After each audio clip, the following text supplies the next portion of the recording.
में हम आपको मिलाने वाले हैं एक आर्टिस्ट से। I am so excited to meet an artist, क्योंकि हम लोग भी आर्टिस्ट हैं और आर्टिस्ट की बात जब आती है तो हमें बहुत वो हो जाता है, मतलब उतावलापन आ जाता है कि कौन है आर्टिस्ट। और इनको भी आपने कहीं ना कहीं जरूर देखा होगा, और ज्यादा तो नहीं बताते, लेकिन एक आर्टिस्ट की कहानी, उसकी जिंदगानी कैसी है, कैसे चलती है और क्या रहता है पर्दे के पीछे, आइए जानते हैं अभिव्यक्ति के द्वारा।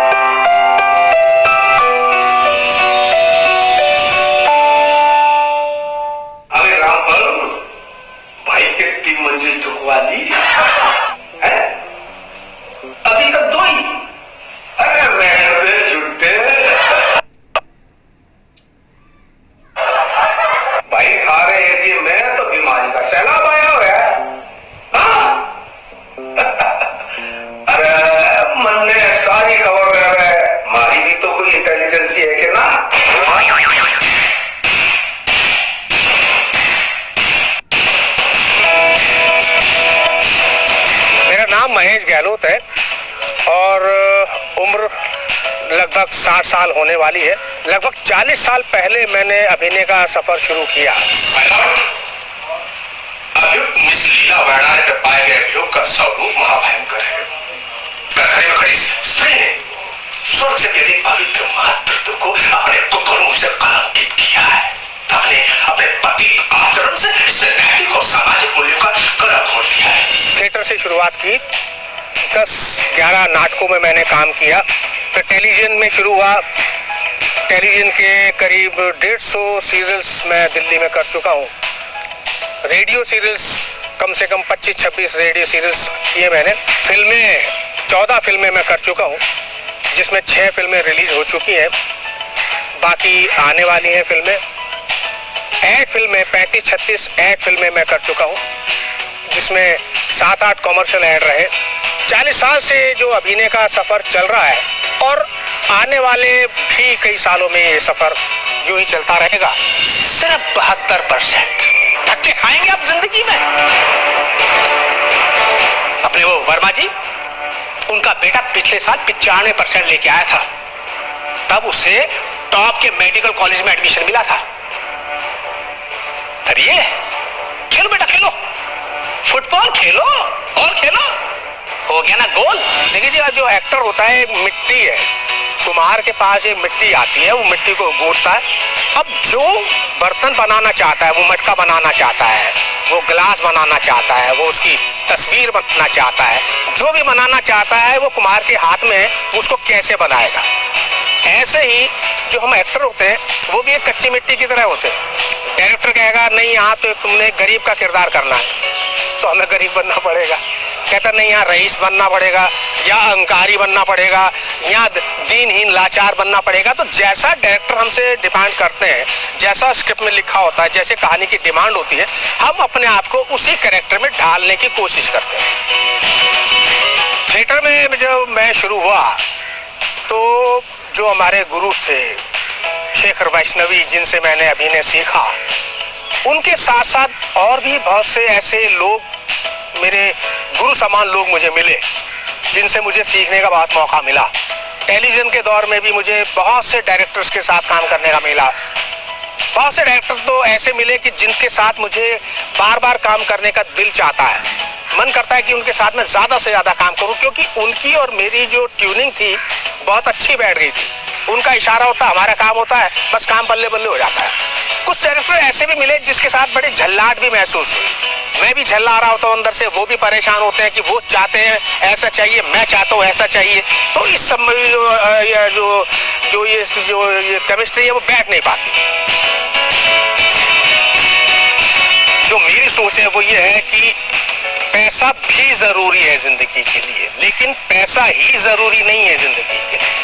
पैसे की वजह से कभी कभी परेशानियां होती है, लेकिन ऊपर वाले ने मुझे कम से कम इतनी तौफीक बख्शी है कि मैं कभी पैसे की वजह से, मेरे परेशानी तो आई है लेकिन मेरे काम नहीं रुके। अगर वो परेशानी उसने दी है तो उसके रास्ते भी उसी ने दिए हैं। जिसकी वजह से मेरे कभी काम रुके नहीं। अगर मैं घबरा जाता, घबरा के मैं एक्टिंग छोड़ देता, बाबू बन जाता, क्लर्क बन जाता, दफ्तर जाता, तो आम लोग जिंदगी में जितने लोग आए हैं, पैदा हुए, पढ़ाई की, नौकरी की, खत्म जिंदगी। लेकिन हमें एज एन एक्टर हमें एक जिंदगी नहीं जीते, हर बार हमें एक नया जिंदगी मिलती है। आज हम इस लड़की के भाई हैं तो भाई का किरदार में भाई की जिंदगी मिल गई। आज लड़की के बाप है तो बाप की जिंदगी मिल गई। आज के चाचा है, मामा है, भिखारी है, मोची है, नाई है, धोबी, तमाम कैरेक्टर जो मिलते हैं, हर बार एक नया जिंदगी जीने का एक तजुर्बा मिलता है और उससे हम बहुत कुछ सीखते हैं। जो ख्वाहिशें हैं उनका कोई अंत नहीं होता। चाहत की एक लिमिटेशंस होनी चाहिए। अपनी हैसियत के हिसाब से आदमी अगर चाहत को रखता है, किसी चीज को चाहता है, तो कहीं ना कहीं वो संभव हो सकता है।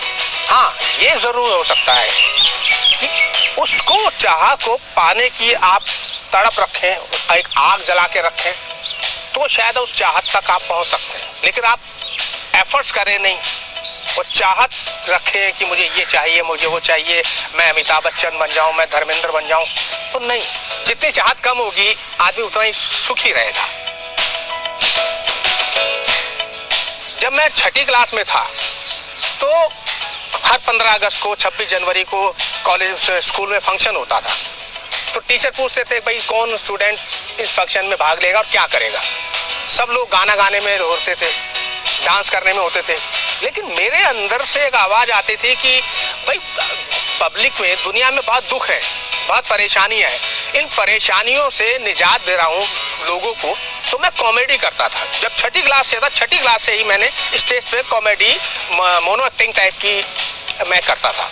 6ठी क्लास से करते करते करते करते दौर इस उम्र तक आ गई है, वो कॉमेडी की जो छाप है वो अभी तक मेरे पे लगी हुई है।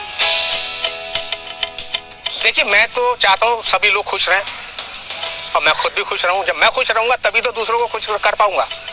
तो मैं अपनी खुशी के लिए, जब कभी इंसान हूं, टेंशन परेशानी तो आ ही जाती है। उस परेशानी से बचने के लिए मैं बहुत एक आसान तरीका है मेरे पास। मैं या तो चुपचाप सो जाता हूँ या अपनी बीवी से बातचीत करना शुरू कर देता हूँ। जब बीवी से बात करता हूँ तो बीवी कई बार बड़े मीठे ढंग से पेश आती है, कई बार तकरार भी हो जाती है। लोग कहते हैं ना, मियां बीवी में अक्सर तनाव रहता है, तकरार रहती है। उससे मोक्ष को प्राप्त करने का उपाय बता रहा हूँ। 2 काम वो करती है, 2 काम मैं करता हूँ। मान लो उसका काम है, उसने खाना खाने की इच्छा जाहिर की, मेरा काम है खाना बना के दे दिया। उसका काम हो गया, उसने खाना खा लिया, मेरा काम हो गया मैंने बर्तन धो के रख दिए। अगर इस टेक्निक को आप लोग अपनाएंगे तो दुनिया में कभी दुखी नहीं हो पाएंगे।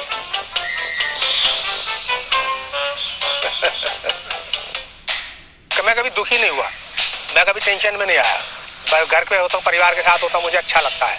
वो मुझे शांति से बहुत ज़्यादा शांति मिलती है। मैं नहीं समझता कि मुझे शांति के लिए कुछ जप करना पड़ता है या कुछ तप करना पड़ता है, या मैं कहीं दूर दराज कहीं शांति की जगह ढूंढूं, मैं वहाँ जाके योगा करूं या कुछ करूं। मुझे ऐसा कभी महसूस नहीं हुआ।